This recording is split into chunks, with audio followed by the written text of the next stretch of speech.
but I'll be talking about language diversity in India now. And there's a lot of diversity in India in different aspects, but I'm going to be focusing on languages and what they mean for culture in India. All right, so just to start us off with kind of a thought-provoking question, which languages do you speak? And feel free to drop them in the chat or just, think about them in your head. Count how many languages you speak. But yeah. And these could be languages you speak at home or languages you're learning at school. Or languages you speak with other family members. I see English, Latin, and Spanish. All right. Spanish, English, and French. Marathi, German. You guys are learning a lot of different languages. Yeah, I mean, that's a lot of diverse languages. That's great. All right, well, keep those in mind. We'll see if you can see any of those in the languages we'll talk about. Okay, so just starting off, I just wanted to give a bit of an introduction about India. The capital city is Delhi. The main languages or the official languages that the government uses are Hindi and English. But there are 22 total recognized languages in the Constitution. And these are generally, each state has a different language. It has a very big population, as you can see, and it gained independence from British rule in 1947. Geographically speaking, India is also very diverse. It's called a subcontinent because it has a variety of different geographic features like Himalayan mountains, the plains, a desert, and islands. And there's just another few fun facts about how it's the largest democracy and it's very large by land area as well.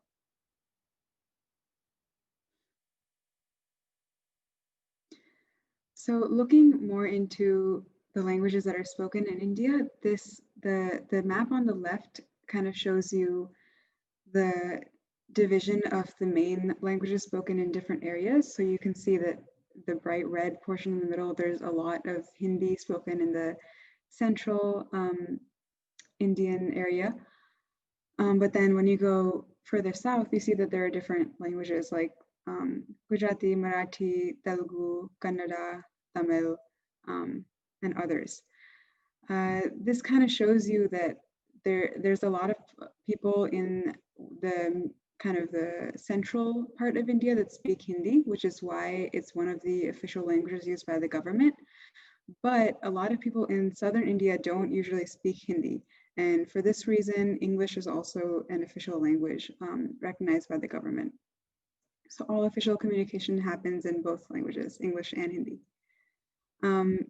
Moving to the right, there's just a graph showing you the number of speakers of each language.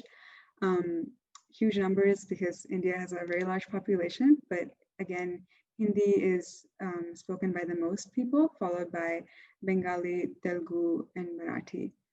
The languages that are detailed here are kind of the official state languages, but there are also several hundred other languages spoken by smaller communities of people within these states. A lot of them are kind of related to each other, but they're all recognized as distinct languages. And currently there are 415 living languages that are listed for India.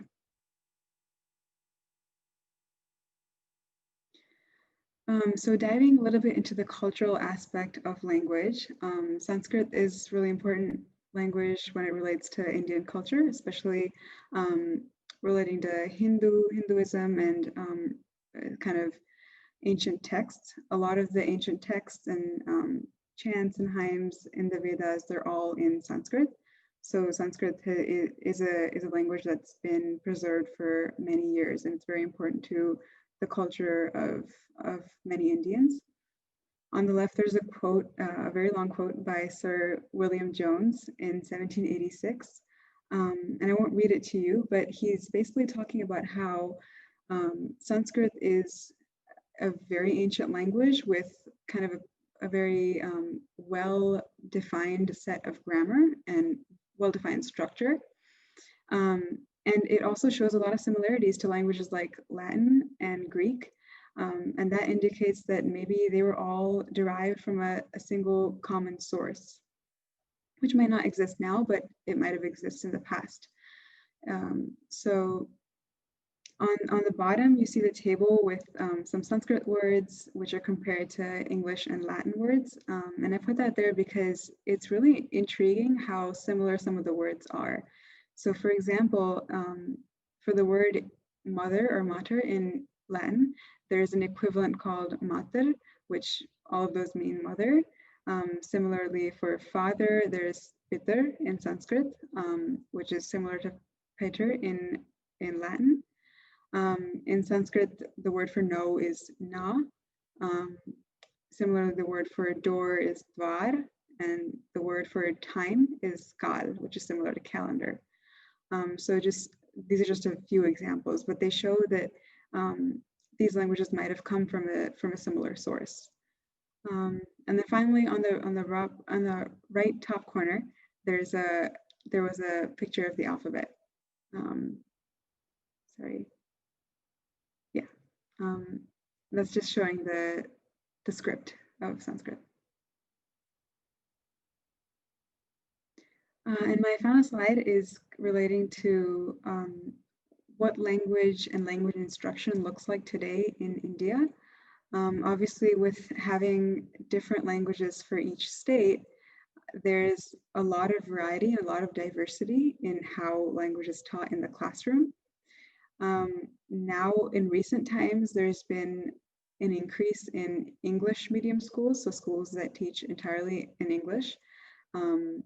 But in different states, they have their own curriculum relating to language. So for example, I stayed in Maharashtra for a few years while I was growing up, and it's a state in the western part of India.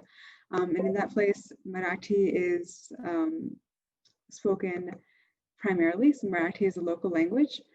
So in my school, we had English as our first language of instruction, Hindi as another language that was taught, and Marathi as the local language that was taught.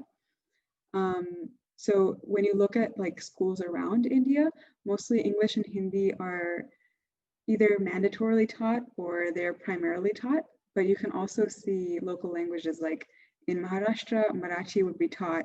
In the South, maybe Tamil or Telugu would be taught in the classroom. So it's really interesting to see how different schools have different languages depending on where they're situated geographically.